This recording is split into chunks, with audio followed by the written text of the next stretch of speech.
रुक रुक, गोली नहीं, इसको हम अपने तरीके से निपटेंगे। चल खींच इसको बाहर, चल निकल बाहर, चल चल।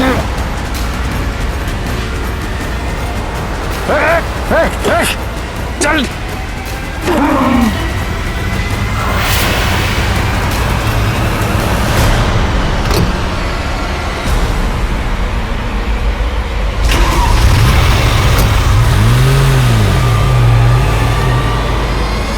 यूपी में दिन दहाड़े कुछ लुटेरों ने एक बैंक की वैन को लूटा। वैन के सिक्योरिटी गार्ड्स का गला घोटकर उनकी हत्या कर दी गई। नमस्कार, सावधान यूपी फाइट बैक नाउ में मैं सिद्धार्थ शुक्ला आपका स्वागत करता हूं। उत्तर प्रदेश के एक शहर में सनसनीखेज तरीके से एक डकैती को अंजाम दिया गया। इतनी पुख्ता सुरक्षा के इंतजाम के बावजूद लुटेरे बैंक की गाड़ी से पैसे और जेवरात लूट कर ले गए। बैंक के सुरक्षा कर्मी इन लुटेरों को रोकने में नाकाम रहे। आए दिन अखबारों में ऐसी खबरें छपती रहती हैं। एनसीआरबी की रिपोर्ट के मुताबिक 2013 में हमारे देश में लगभग 4,500 लूट और डकैती के केसेस दर्ज हुए। यह कोई फिल्मों में दिखाई जाने वाली कहानी नहीं है। उत्तर प्रदेश में आज भी डकैती के मामले सामने आते हैं और ऐसे गिरोह प्लानिंग के साथ लूट और डकैती को अंजाम देते हैं। इस घटना में सबसे चौंका देने वाली बात यह थी कि गिरोह के मुखिया ने अपने साथियों को कोई भी हथियार ना चलाने का ऑर्डर दिया था। फिर भी 3 लोगों की मौत घटनास्थल पर ही हो गई। यह गिरोह का लूट करने का तरीका अलग था। यह कैसा गिरोह था? क्या यह लूट योजना बनाकर की गई थी? क्या लुटेरे कानून के हाथों से बच पाएंगे? जानने के लिए देखते हैं यूपी की यह वारदात। सारे काम बाद में, पहले खाना खाएंगे आप। जी बिटिया एकदम।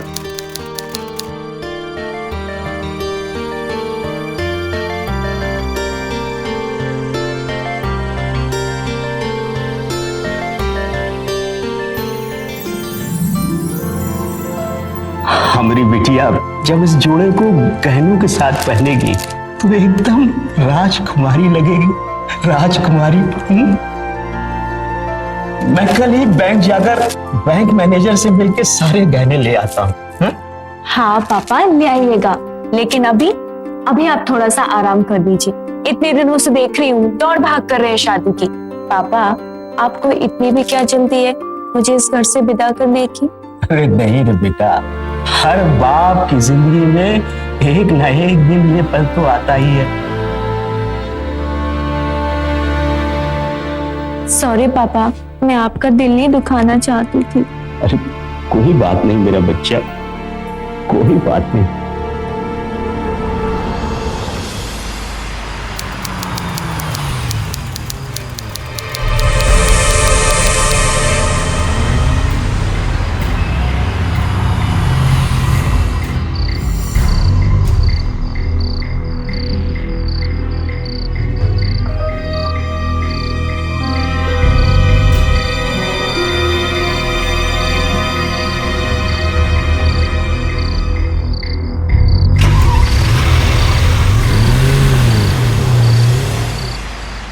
वो भाई साहब आए हैं आपसे मिलने के लिए। जाओ तुम अंदर जाओ। नमस्ते मनोहर साहब। आपका इस वक्त मेरे घर पे आना मुझे बिल्कुल पसंद नहीं है। जी माफ कीजिएगा, अगली बार ऐसा कुछ नहीं होगा। बताइए मैं आपके लिए क्या कर सकता हूँ? सर आपके लिए कुछ खास तोहफा लाया हूँ। मेरा टेंडर पास करवा दीजिए, आप भी खुश हम भी खुश। आपने मेरे बारे में ऐसी घटिया बातें सोच भी कैसे ली? आपको क्या लगता है कि ये रिश्वत लेकर मैं आपके टेंडर पास कर दूंगा? सर प्लीज कुछ तो करिए सर। बिल्कुल कुछ नहीं हो सकता है। आप मेरे घर से बाहर निकलिए। Sir please. I said out right now.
आपके लिए खीर बनाई है, जरा टेस्ट करके बताइए कैसी है। अरे ये ऐसी वैसी खीर थोड़ा है, ये तो हमारी विष्णु बिटिया ने बनाई है। अरे स्वादिष्ट तो होगी ही ना। अच्छा बिटिया, अब हम चलते हैं, ख्याल रखना है, हमको देर हो रही है। चलता। बाय पापा। बाय बेटा, बाय।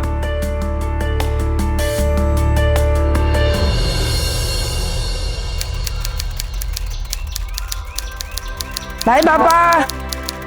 Bye, see you.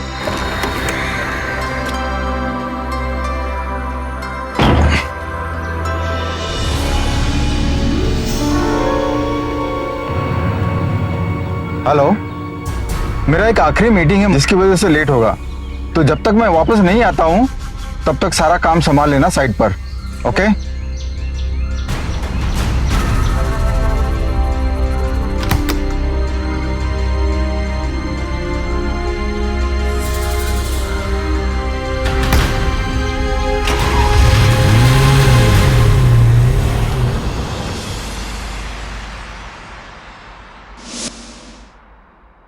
माँ, माँ मेरा टिफिन तैयार कर दो, मुझे जल्दी निकलना है।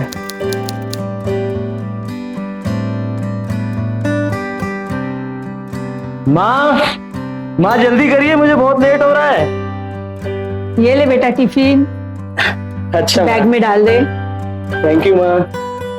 अच्छा माँ, मैं निकल रहा हूँ। हाँ। जय श्री कृष्ण। समय से खा ले। हाँ जी माँ।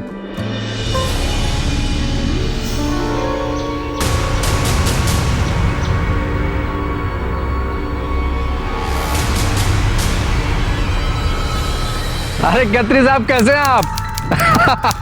मैं भी अच्छा हूँ। खत्री साहब, वो पाठक वाले जमीन की डील 60 लाख में फाइनल करवाइए ना। अरे खत्री साहब, एक बार कोशिश तो।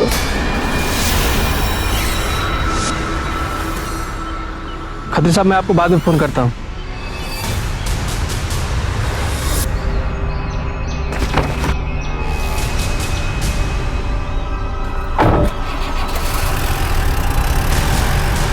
अगर एग्जाम में अच्छे नंबरों से पास होना है ना, तो दिन रात मेहनत करनी पड़ती है, छुट्टियों में भी, तभी जाके कुछ होता है, समझे? हम लोग देखो कैसे प्रोफेसर बने, दिन रात एक कर दिया। इसीलिए कहते हैं कि हार्ड वर्क करो, पढ़ाई कभी छोड़ो मत। Okay guys? ओके, ध्यान रखिए। Okay, bye bye.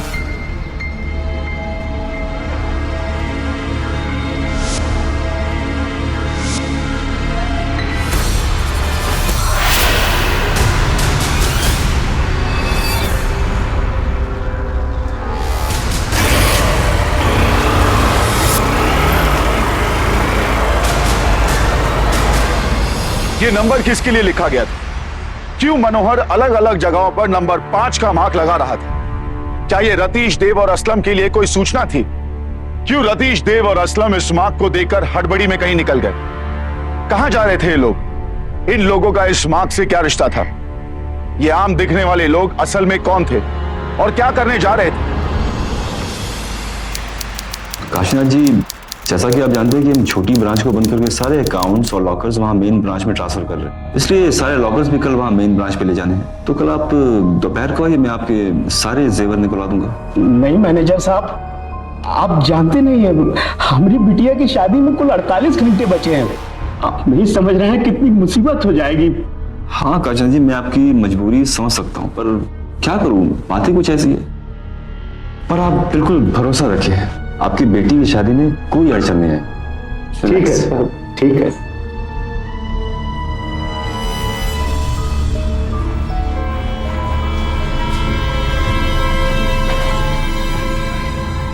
हाँ हाँ, कल के लिए तैयार रहना।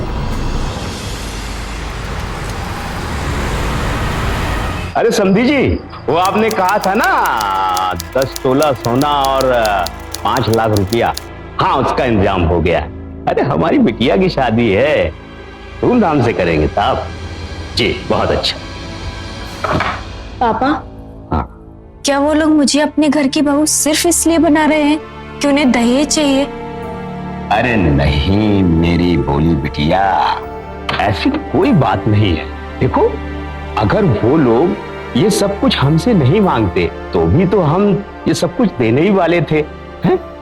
अरे हर बाप का सपना होता है कि वो अपनी बिटिया को दुल्हन के जोड़े में विदा करे, और तू तो मेरी सोना बिटिया है कि नहीं?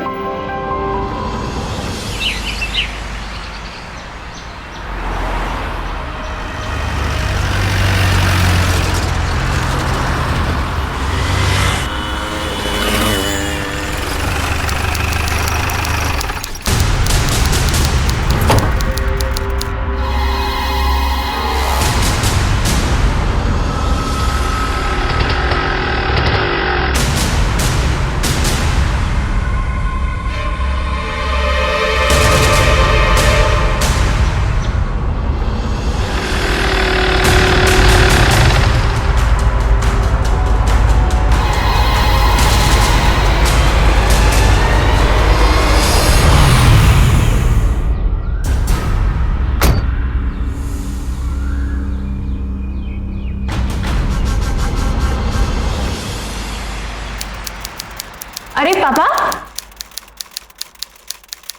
हाँ निशु बिटिया, कहाँ बात? कहाँ जा रहे हैं? अरे बिटिया, थोड़ा बैंक का काम है, निपटा के आते हैं, अपना ख्याल रखना है। अच्छा ठीक है पापा, जाइए। बाय पापा। बाय बेटा, bye bye bye.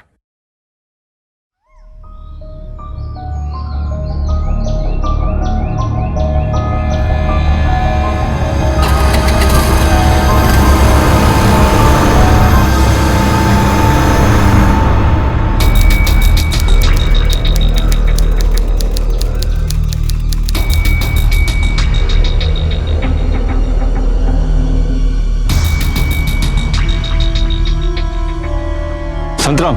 Yes sir. चलो। जी सर। और संभाल के ले जाना। Yes sir. ठीक से। Okay sir. Okay, thank you sir.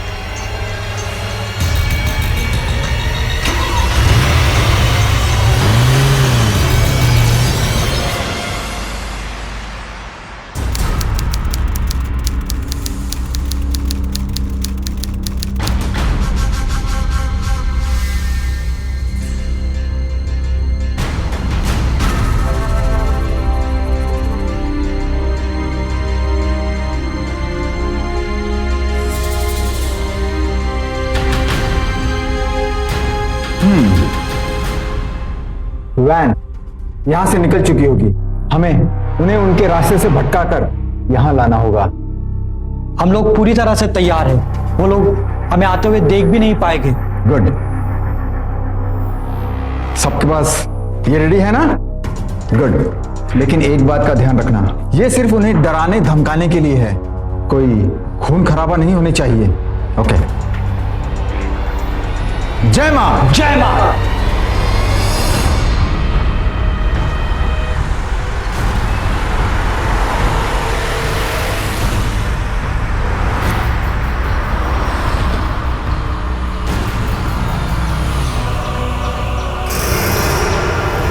रास्ता बंद है, तो इस रास्ते से ले लो।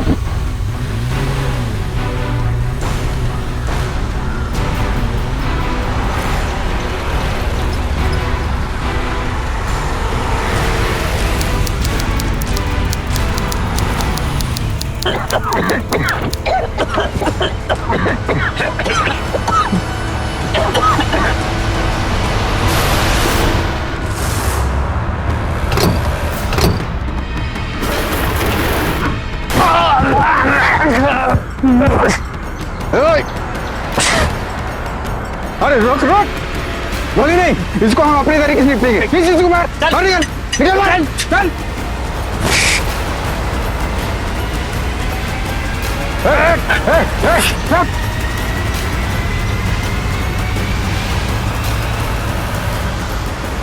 चल।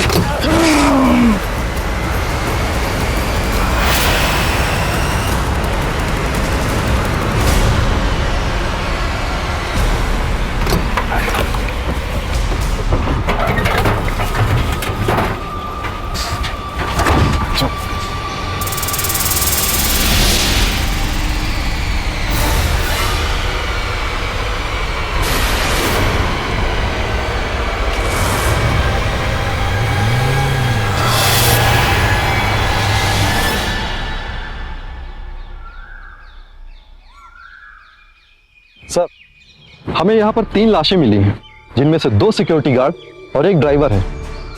यहाँ पर लॉकर से भरा ट्रंक बॉक्स भी चोरी हुआ है। कोई गवाह मिला? यस सर, एक आदमी है जिसने गोली चलने की आवाज सुनी है और दूर से उसने 4 हमलावरों को भी देखा है, लेकिन धुएं की वजह से वो ये नहीं समझ पाया कि 4 नकाबपोश कहां से आए थे और कहां चले गए। चौबे जी, सर, मुझे एक बात समझ में नहीं आ रही। अगर उन चारों के पास पिस्टल थे तो इन तीनों को गला घोंट कर क्यों मारा? सीधा गन से शूट क्यों नहीं किया? इसका मतलब उन लोगों के पास वक्त बहुत था। इंटरेस्टिंग। खैर, आप एक काम कीजिए, इन तीनों को पोस्टमार्टम के लिए भेज दीजिएगा। Okay sir. सर, हमने सिक्योरिटी कंट्रोल पॉइंट से पता किया है, तो वहां से इंफॉर्मेशन मिली है कि वैन मेन हाईवे से ही जा रही थी, लेकिन आगे रास्ता बंद होने की वजह से ड्राइवर को अपना रास्ता बदलना पड़ा। नहीं नहीं नहीं चौबे जी, रास्ता वास्ता कोई बंद नहीं था। यह सिर्फ एक प्लानिंग का हिस्सा था ताकि ये तीनों रास्ता भटक सके।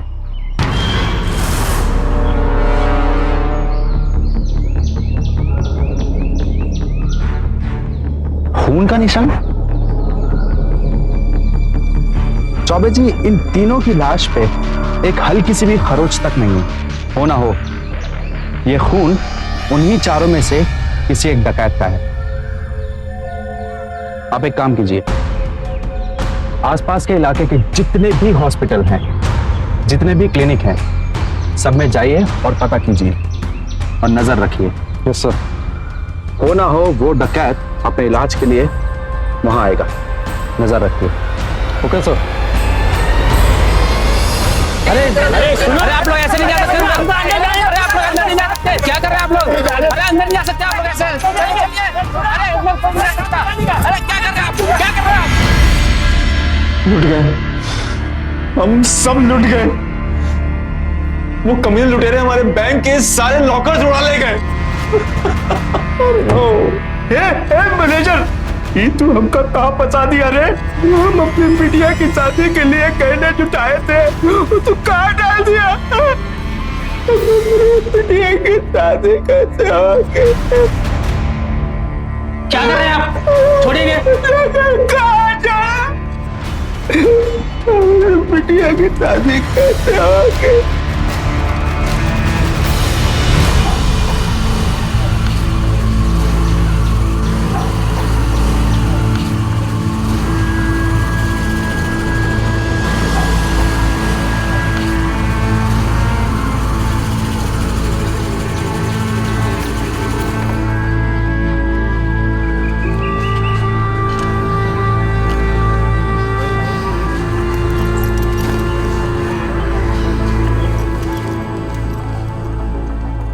अच्छा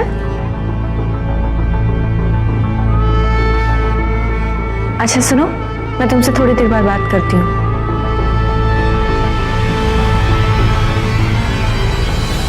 क्या हुआ पापा? आप इतने उदास क्यों लग रहे हैं?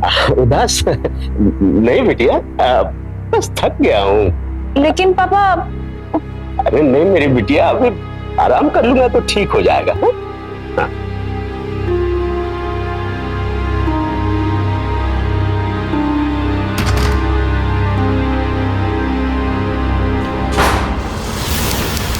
मैंने आपसे कितनी बार कहा इंस्पेक्टर साहब कि मेरे अलावा बैंक स्टाफ, सिक्योरिटी वाले, प्यून, इन सभी को उस ट्रांसफर के बारे में पता था। और फिर मैं भी तो इन कस्टमर के जैसा ही तो हूं। मैंने भी अपनी जिंदगी भर की पूंजी गंवाई है इसमें। फिर भी अगर आपको किसी पे शक है तो आपको हमें बताना चाहिए। नहीं साहब, मुझे किसी पर कोई शक नहीं। Okay well, thanks for coming. अब आप जा सकते हैं, लेकिन अगर जरूरत पड़ी तो हम आपको फिर से बुलाएंगे। Thank you sir.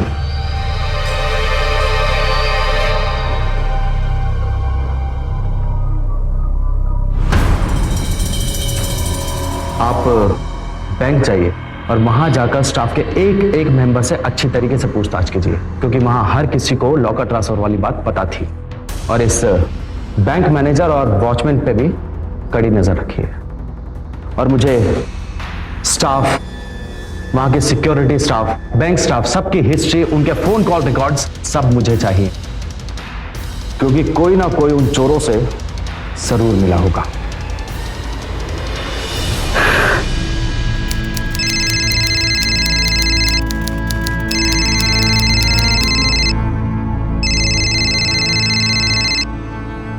क्या हुआ, इंतजाम किया आपने पैसों और गहनों का? हाँ समधी जी, हाँ इंतजाम तो है, थोड़ा सा साथ दीजिए समधी जी। देखिए बात ऐसी है कि जॉन बैंक में हमने गहने और कैश जमा किया था, उसे शिफ्टिंग में कुछ लुटेरे लूट के ले गए। क्या बात कर रहे हैं, मतलब कुछ नहीं दे पाएंगे हमको? अरे नहीं समधी जी, इस वक्त आप हमारा साथ दीजिए समधी जी। नहीं नहीं, ये सब हम सुनना नहीं चाहते। हम ये शादी अभी इसी वक्त तोड़ते हैं। देखिए इस सब में हमारी बिटिया का कौन कसूर नहीं है, उस मासूम को इसकी सजा काहे दे रहे हो? हेलो हेलो, पापा इस वक्त बहुत परेशान है, पर इस वक्त पापा के पास जाना ठीक नहीं होगा। मुझे देखेंगे तो और टूट जाएंगे।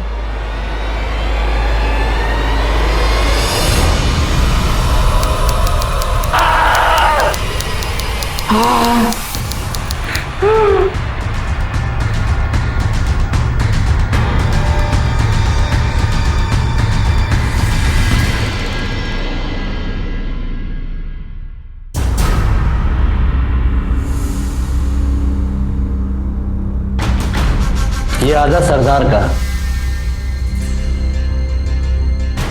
और ये 3 हिस्से हमारे, और ये उसका नंबर 5 का। अब हम कुछ महीने शांत बैठेंगे और मेरे अगले इंस्ट्रक्शंस का इंतजार करना। जय मां। जय मां। एनसीआरबी की रिपोर्ट के मुताबिक 2012 में उत्तर प्रदेश में लगभग 1500 लूट के केसेस दर्ज हुए। इन डकैतों को पकड़ने में कई बहादुर पुलिस कर्मियों ने अपनी जान भी गंवाई। ये शातिर अपराधी वारदात को अंजाम देने के बाद आम आदमियों की तरह समाज में घुल मिल जाते हैं। इस वारदात से काशीनाथ की जिंदगी पर गहरा प्रभाव पड़ा। काशीनाथ ने अपनी बेटी की शादी के लिए जो रुपए और जेवर जमा किए थे वो उसे लेने गए थे। इस घटना की वजह से उन्हें समय पर अपनी पूंजी नहीं मिल पाई। अब निशा की शादी का क्या होगा? क्या जवाब देंगे काशीनाथ अपने होने वाले समधी को?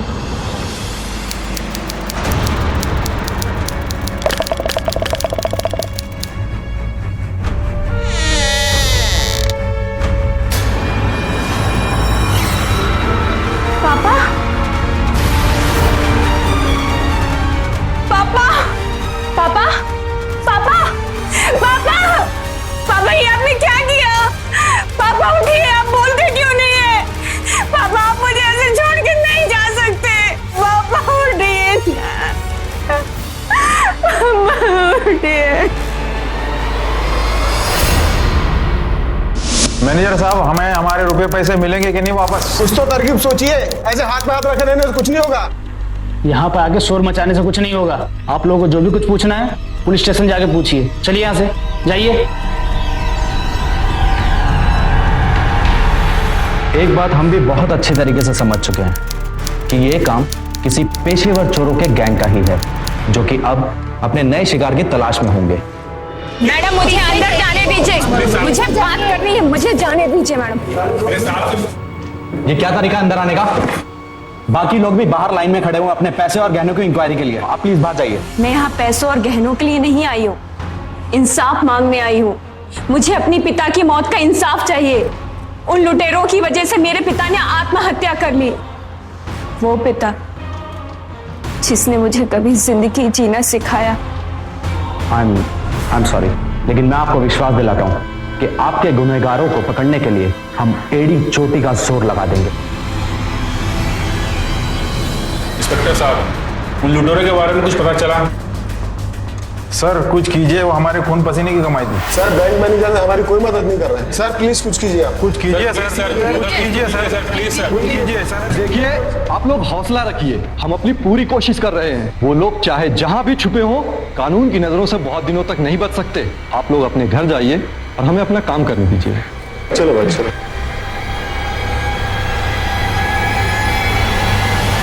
इस वारदात की वजह से काशीनाथ को अपनी जमा पूंजी वक्त पर नहीं मिल पाई, जिसकी वजह से निशा की शादी टूट गई और काशीनाथ ने आत्महत्या कर दी। निशा को अपने पिता की मौत का इंसाफ चाहिए था। लुटेरे आम आदमी के भेष में समाज में घुल मिल गए। अब पुलिस की तफ्तीश जारी थी और पुलिस अपना पूरा जोर लगा रही थी। अब सवाल यह था कि आखिर बैंक की शिफ्टिंग जैसी खुफिया जानकारी लुटेरों तक कैसे पहुंची। आम आदमी जैसी नॉर्मल जिंदगी जीने वाला इन लुटेरों का सरदार आखिर था कौन? ओके सर पोस्टमार्टम की रिपोर्ट से एक बात साफ हुई है कि उन तीनों की मौत गला घोटने की वजह से हुई थी। और एक बात और पता चली है सर कि उस दिन हाईवे को जानबूझकर ब्लॉक किया गया था ताकि बैंक की वैन को रास्ते से भटकाया जा सके। और यहां तक कि जो एक लुटेरा घायल हुआ था वो भी अपने इलाज के लिए कहीं बाहर नहीं गया। हमने आसपास के सभी क्लिनिक्स और हॉस्पिटल्स में पूछताछ की है। आखिर ये लोग कौन है सर? सर आपके यहाँ ट्रांसफर होकर आने से पहले ऐसी बड़ी सोची समझी प्लान की हुई ये पिछले 3 साल की 5वीं चोरी है। हमें तब भी कुछ पता नहीं लग पा रहा था और जितने गवाह थे उन सबको गला घोटकर मार दिया जाता था।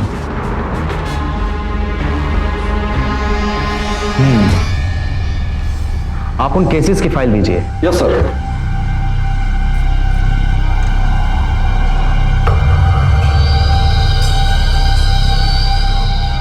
एक जगह है जहां छानबीन करने से शायद हमारे हाथ कोई सबूत लग जाए। 3 साल पहले हुई इस चोरी में सेठ धनपत की बेटी बच गई।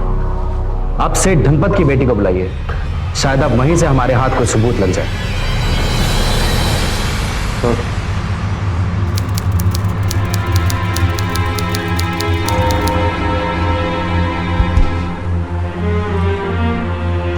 माफ कीजिए, हम आपके पुराने जख्मों को कुरेदना नहीं चाहते, लेकिन यह जानना हम लोगों के लिए बहुत जरूरी है कि 3 साल पहले आपके साथ क्या हुआ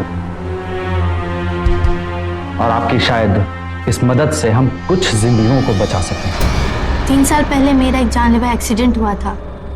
मैं कोमा में चली गई थी, बचने की कोई उम्मीद नहीं थी। तब मेरे पापा ने मन्नत मांगी कि अगर मैं बच गई तो माता रानी के मंदिर में 1 किलो सोने का मुकुट चढ़ाएंगे।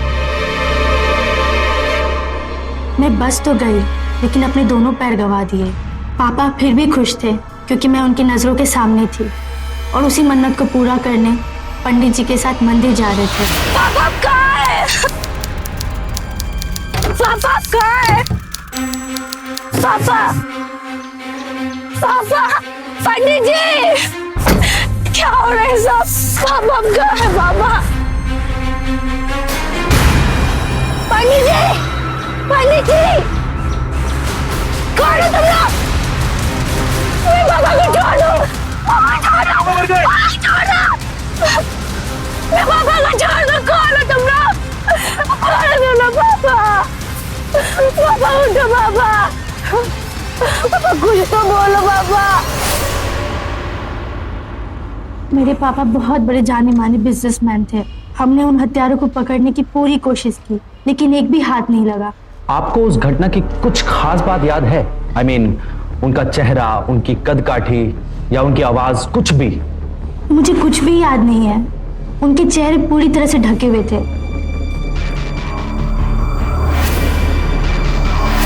हाँ, लेकिन एक बात याद है, उन्होंने गला घोटने के लिए पीले रंग का रुमाल इस्तेमाल किया था।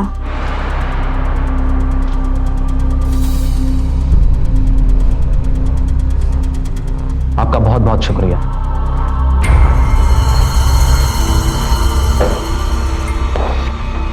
लड़की किसी पीले रुमाल के बारे में बात कर रही थी जिससे गला घोंटा गया। एक बात और, हत्यारों ने दोनों आदमियों को मार दिया लेकिन उस लड़की को छोड़ दिया।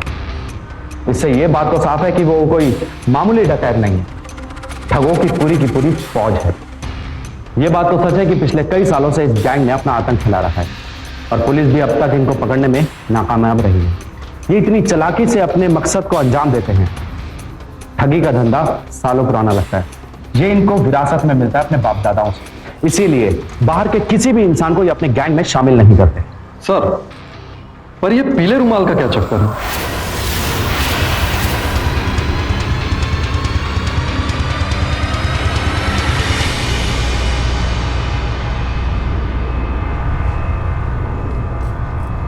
ठगी गैंग के अपने कुछ तरीके होते हैं। ये बिना खून बहाए अपने शिकार का शिकार करते हैं, उस पीले रुमाल से गला घोंट कर। बहुत ही चालाक होते हैं ये लोग।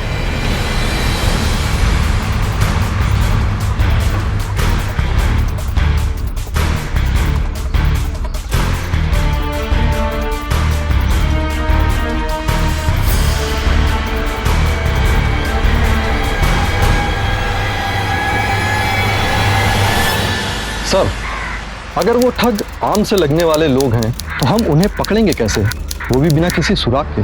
बैंक में काम करने वाले हर इंसान पर हमने नजर बना रखी है और कहीं कोई गड़बड़ी या गलत हरकत नजर नहीं आ रही। बैंक में जिन जिन लोगों को लॉकर ट्रांसफर का डेट और टाइम पता था, उन सब का फैमिली ट्री के बारे में पता लगाओ। उनकी पिछली 2-3 पीढ़ियों के बारे में पता लगाओ।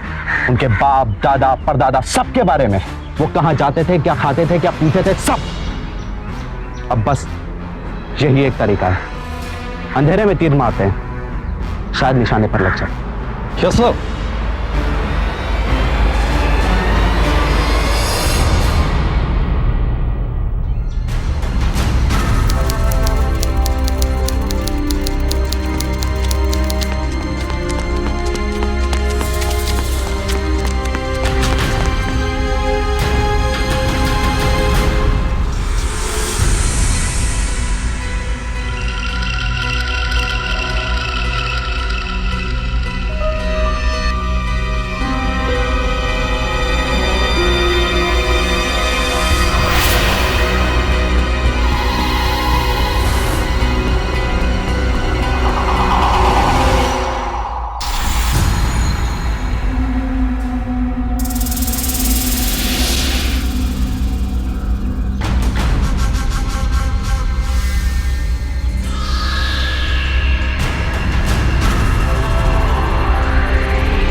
अरे चौबे जी, वो फाइल कहाँ है? अभी ले गया था सर। बैठिए Nisha ji. Thank you sir. मेरे पापा को इंसाफ मिलेगा कि नहीं? 2 महीने बीत चुके हैं। क्या आप लोग अपनी जांच पड़ताल में उन लुटेरों के बारे में कुछ भी पता नहीं लगा सके? निशा जी, हम अपनी तरफ से पूरी कोशिश कर रहे हैं। अब बस हिम्मत रखिए, हम बहुत जल्द आपके दोषियों को आपके सामने लाके खड़ा कर देंगे। बॉस, नंबर 5 कहाँ है? आता ही होगा।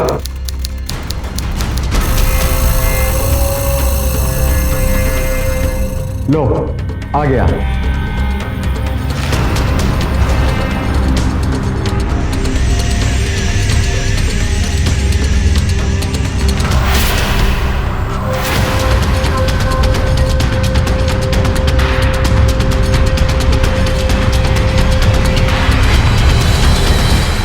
हमारा अगला टारगेट है डायमंड एंड जेम एग्जीबिशन। अगले महीने होने वाले इस एग्जीबिशन में हम अपने प्लान को अंजाम देंगे। उसके बाद हमारे पास करोड़ों करोड़ों रुपए होंगे।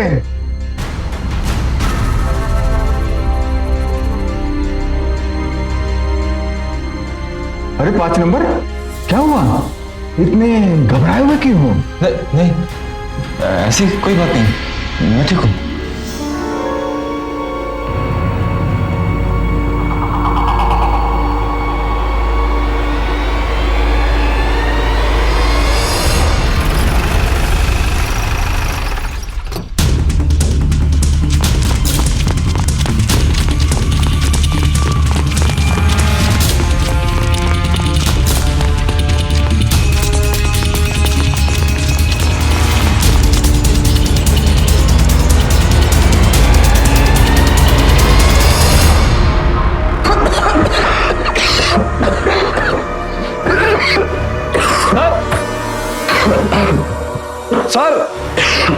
सर इधर देखिए।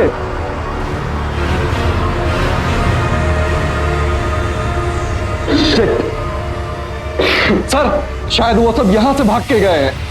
अपनी बैकअप टीम को इन्फॉर्म करो, बैकअप भी। उनको बोलो कि सारे ठग भाग चुके हैं यहाँ से, उनमें से कोई भी बचना नहीं चाहिए। सारी फोर्स उनके पीछे लगा दो। Yes sir. चलो जल्दी। सुनो, तुम दोनों यहाँ जाओ, आप मेरे साथ आइए। कब?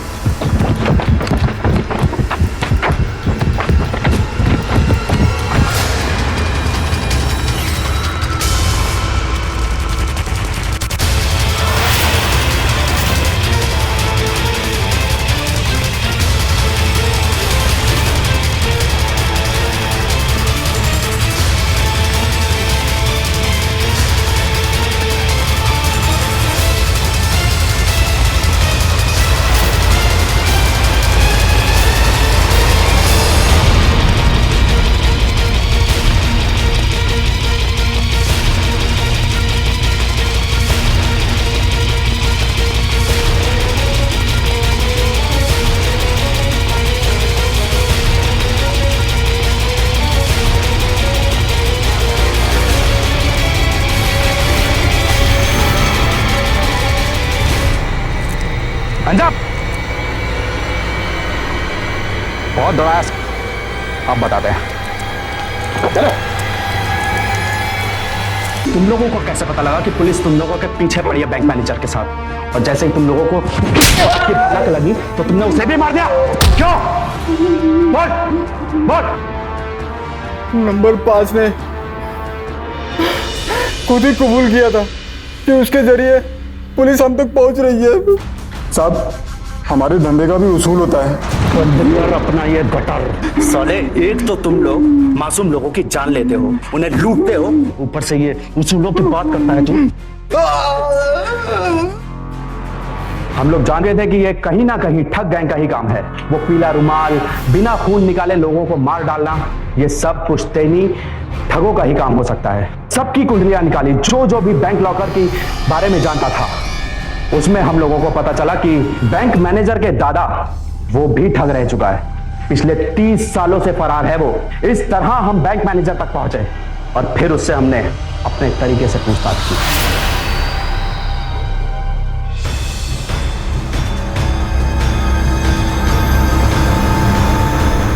ये एक प्राइवेट इन्वेस्टिगेशन है।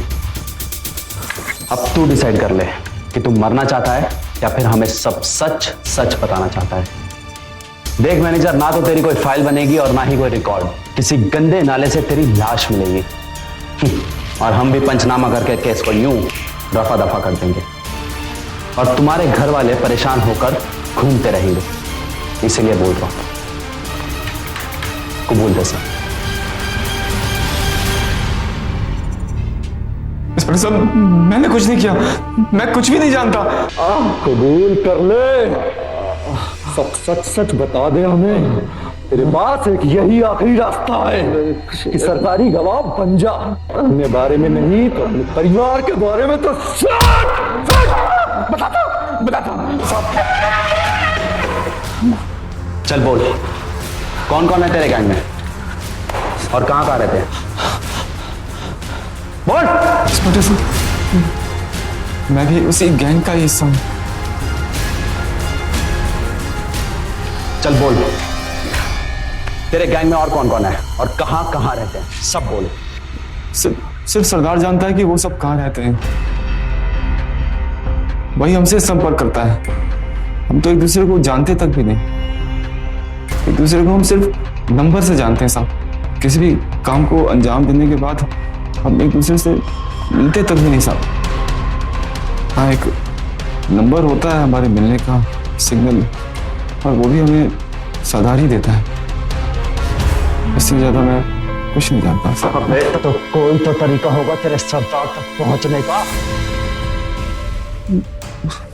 अब जब तक उसका कोई अगला सिग्नल नहीं आता तब तक तो कोई तरीका नहीं। और फिर हम लोगों ने बैंक मैनेजर पर अपनी नजरें रखी। तुम लोगों के अगले सिग्नल आने का वेट किया और बैंक मैनेजर का पीछा करते करते यहां तक आ गए।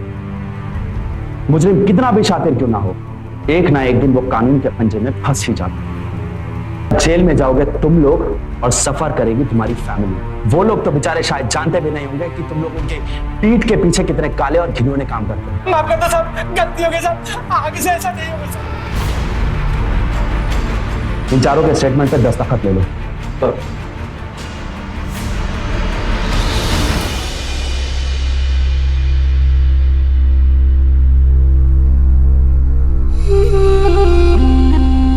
पापा, आखिरकार हमें इंसाफ मिल ही गया।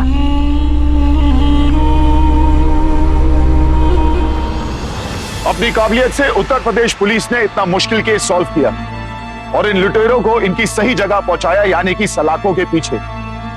कौन कह सकता था कि ये आम आदमी की तरह जीने वाले लोग दरअसल लुटेरे थे। अदालत ने मनोहर, देव, रतीश और असलम को डकैती के जुर्म में आईपीसी सेक्शन 390, 402 और सिक्योरिटी गार्ड की हत्या के जुर्म में सेक्शन 396, 397, कानूनी गवाह बैंक मैनेजर की हत्या के जुर्म में सेक्शन 302 और आर्म्स एक्ट 26 और 35 के तहत उम्र कैद की सजा सुनाई। पुलिस तो अपना काम करती है, लेकिन अपनी सुरक्षा खुद हमारी जिम्मेदारी है। अपने आसपास होने वाले किसी भी प्रकार के संदेहजनक घटना को आप तुरंत पुलिस को रिपोर्ट करें। हमारी चौकस नजरें पुलिस को अपराधी तक पहुंचाने में मददगार साबित होती है। हम यूपी वासियों को जरूरत है तो सतर्क रहने की और गुनहगारों को कानून के हवाले करने की, क्योंकि अभी नहीं तो कभी नहीं फिर होगी मुलाकात जुर्म को मुंह तोड़ जवाब देते हुए एक और सच्ची घटना के साथ। तब तक सावधान यूपी, फाइट बैक नाउ।